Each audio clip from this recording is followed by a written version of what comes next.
নমস্কার, কেমন আছো সবাই? আমি কথাকলি চলে এলাম আমাদের আরও একটা ভ্লগ নিয়ে। এখানে এখন ভরপুর বসন্ত আর চারিদিকে ফুলে ফুলে ছয়লাপ। দুপুরবেলা খাওয়া দাওয়া করে হুট করে আমরা তিনজনে মিলে বেরিয়ে পড়েছি আর চলে এসেছি একটা সুন্দর পার্কে। পার্কটার নাম ব্র্যান্ডিওয়াইন পার্ক। এই পার্কটা আগেও ঘুরে দেখিয়েছি তোমাদের। আমরা যেখানে এখন রয়েছি তার উল্টো দিকেই রয়েছে ব্র্যান্ডিওয়াইন জু। মিউকে নিয়ে মাঝে মধ্যেই আসি সেইখানে, কারণ শীতকালে এই জুটা থাকে একদম ফ্রি। দেখো এই পার্কে কি সুন্দর চেরি ফুল হয়েছে। আজকে ওয়েদারটাও কিন্তু ভারী ঝকঝকে সুন্দর, চারিদিকে রৌদ্রোজ্জ্বল আর গরমটাও আজকে বেশ রয়েছে। মানে ডিসেম্বর, জানুয়ারি, ফেব্রুয়ারির ঠান্ডার কম্প্যারিজনে বলছি আর কি। এই যে দেখছো আমরা সবাই সোয়েটার পরে এসেছি, মানে ঠান্ডাটা একটু কমে গিয়ে এখন টেম্পারেচার আছে 15 থেকে 16 ডিগ্রির মতো।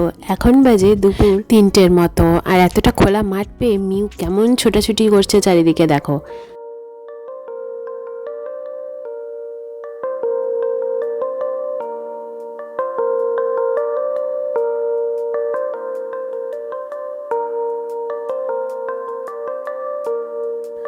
চারিদিকটা এত সুন্দর ফুলে ফুলে ভরে আছে যে কোনো বলার ভাষাই খুঁজে পাচ্ছি না। তোমরাই দেখো চারিদিকটা, আমি ক্যামেরা ঘুরিয়ে দেখাচ্ছি।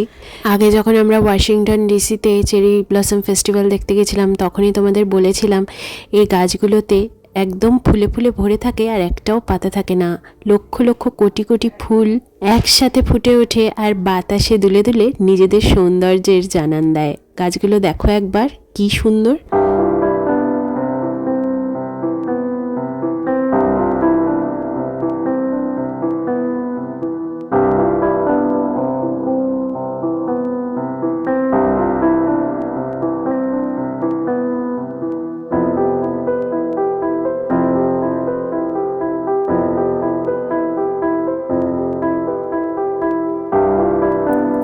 ব্র্যান্ডিওয়াইন নদীর ধারেই এই পার্কটা। এই ডেলাওয়্যার স্টেটের এটাই সবচেয়ে বড় আরবান পার্ক।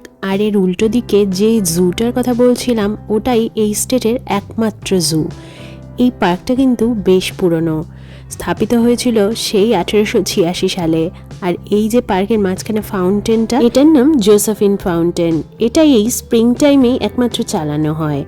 19th সেঞ্চুরিতে স্থাপিত এই পার্কটা এই চেরি ব্লসমের জন্য আর হিস্টোরিক ল্যান্ডমার্ক হিসাবে বেশ সুপরিচিত। ঐতিহাসিক এই ফাউন্টেনটা ভারী সুন্দর লাগছে দেখতে। আমরা তার তলায় বসে ফটো তুলছিলাম, এমন সময় মিউ একটা ছোট্ট কুকুর দেখে খুব এক্সাইটেড হয়ে গেছে আর সেই ডগ মমিও চলে এসেছে মিউয়ের সাথে তার আলাপ করাতে। Hi.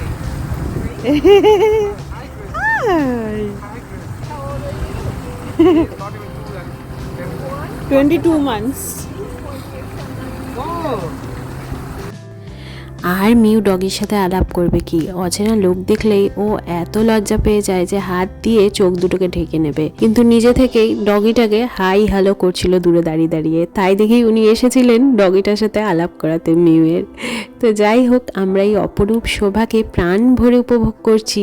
প্রত্যেকটা গাছের ডালে গুচ্ছ গুচ্ছ ফুল একদম ভরে ভরে আছে, ডালগুলো যেন ফুলের ভারে নুয়ে পড়ছে। আমরা আমাদের মতো ঘুরে বেড়াচ্ছি, ফটো তুলছি, ভিডিও করছি, আর মিউ দেখো চারিদিকে ছুটে ছুটে খেলে বেড়াচ্ছে। ভারী মজা পেয়েছে ও এই বিস্তর সবুজ ঘাস পেয়ে।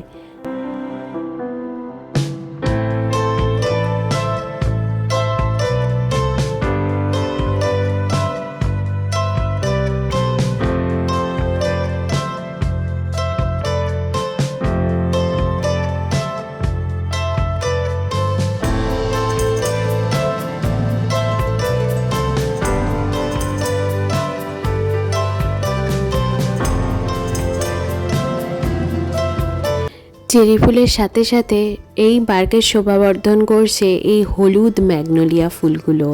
এই ফুলগুলো কিন্তু বেশ বড় বড় হয় আর এই গাছগুলোতেও পাতা খুব বেশি থাকে না, থোকা থোকা ফুল একেবারে ভরে থাকে গাছগুলোতে।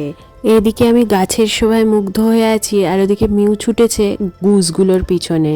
এখানে এই ক্যানাডিয়ান গুসগুলো খুব দেখা যায় আর মিউ ওদের দেখে ভারী আনন্দ পেয়েছে। ওরাও কোমর বেঁকিয়ে বেঁকিয়ে তালে তালে দুলে দুলে চলছে আর মিউও ছুটছে ওদের পিছনে।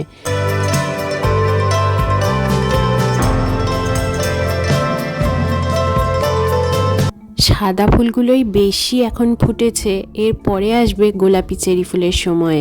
আর এই ফুলগুলো দেখো সাদা গোলাপিতে মিশে কি সুন্দর একটা রং, যেন সাদা চেরি ফুলের গায়ে কেউ আবির লাগিয়ে দিয়েছে।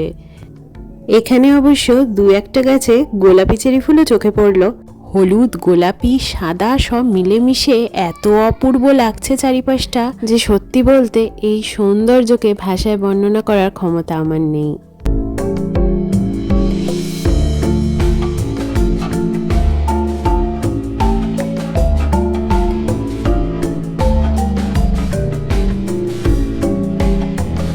গাছে অসংখ্য ফুল, এত কোটি কোটি ফুল থাকা সত্ত্বেও আমার গাছ থেকে ফুল ছিঁড়তে খুব খারাপ লাগে।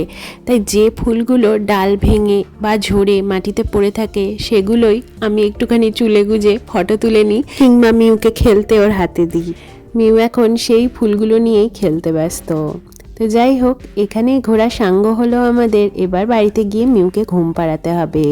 অপূর্ব সুন্দর চেরি ফুলের বাহার দেখে এবার আমরা ফিরবো ঘরে। ভিডিওটা কেমন লাগলো কমেন্টে অবশ্যই জানিও, আর ভালো লাগলে একটা লাইক করে দিও। তাহলে দেখা হবে পরের ভ্লগে। সবাই খুব ভালো থেকো, সুস্থ থেকো।